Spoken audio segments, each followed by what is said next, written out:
So, who's ready for another flip through?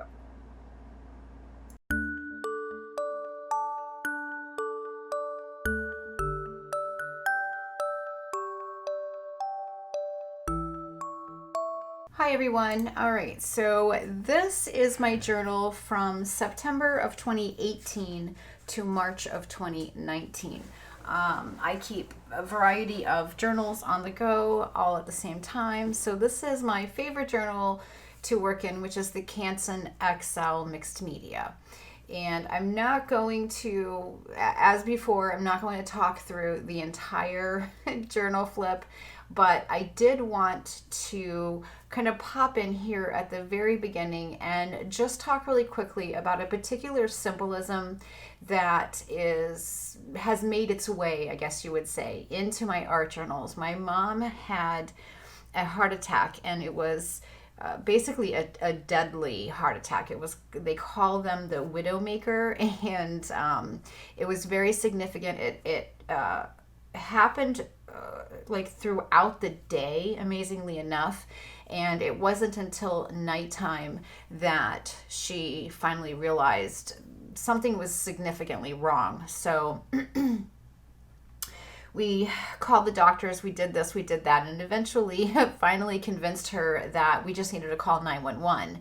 And of course, when the paramedics got there, they were like, whoa, this is extremely bad. They wouldn't let her even stand up or, get onto a stretcher. They wheeled her out and carried her out of there. And by the time she was in surgery, it was, I want to say 2, 3 o'clock in the morning. My whole family's there. We're at the hospital. We're in this huge open waiting room area. Very, beautiful and comfortable, but a little bit eerie because the lights were all kind of dimmed down, and there was really no one else there except for, like on occasion a nurse or someone would walk by. But we were all just kind of there, and we'd been there for a while. We were, really kind of just waiting to hear that she made it through the surgery, or that she was going to be okay, because obviously when they went in, they didn't, and they don't entirely know until they get there what is going to be there. But I looked down at my journal because I had paused in working in my journal, and I saw my hand there on the edge of the book.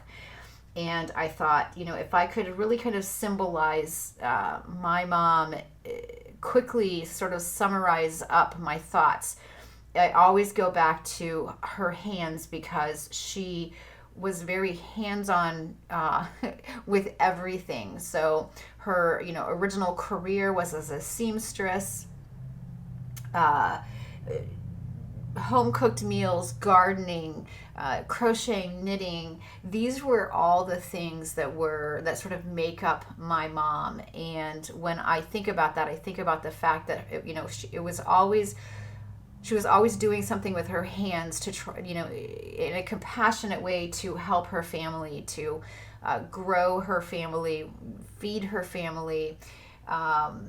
Provide for us. And I just kind of, without really even putting much thought into it, I just traced around my hand the way you do when you're a little kid in art class, and then proceeded to kind of paint it. And on some of them you'll see that I have doodled on it, just a variety of different things. But you'll notice that seeing that one sort of traced hand will kind of pop up in a lot of my art journal pages, some, from around that time all the way through to continuing today. And whenever I do it, it is always, that thought of my mom. But when I see it, I always am kind of transported immediately back to that moment in that hospital with my family there. They're kind of murmuring, maybe two of the guys are, quietly laughing at something, or they're looking at, like they're sharing a video they saw online, or a meme or something. And it just, I'm instantly transported to that quiet, calm, yet on the surface, and yet on the underneath is that sort of roiling of emotion, where you're waiting to hear if your loved one has made it through, if there's going to be or there were complications. Are they going to be okay afterwards? What is life going to be like for them now? So that I always come back to that, and so it has a much deeper meaning and a lot of symbolism for me. So when you see those in my art journal pages from here on out, you'll kind of understand why. Otherwise it might not make sense, and it might seem a little fixated on my own hand or something, but actually it's not that at all. So I'll let you go back to the rest now of the journal flip, and I hope you enjoy it. And yeah, I'll see you around the internets.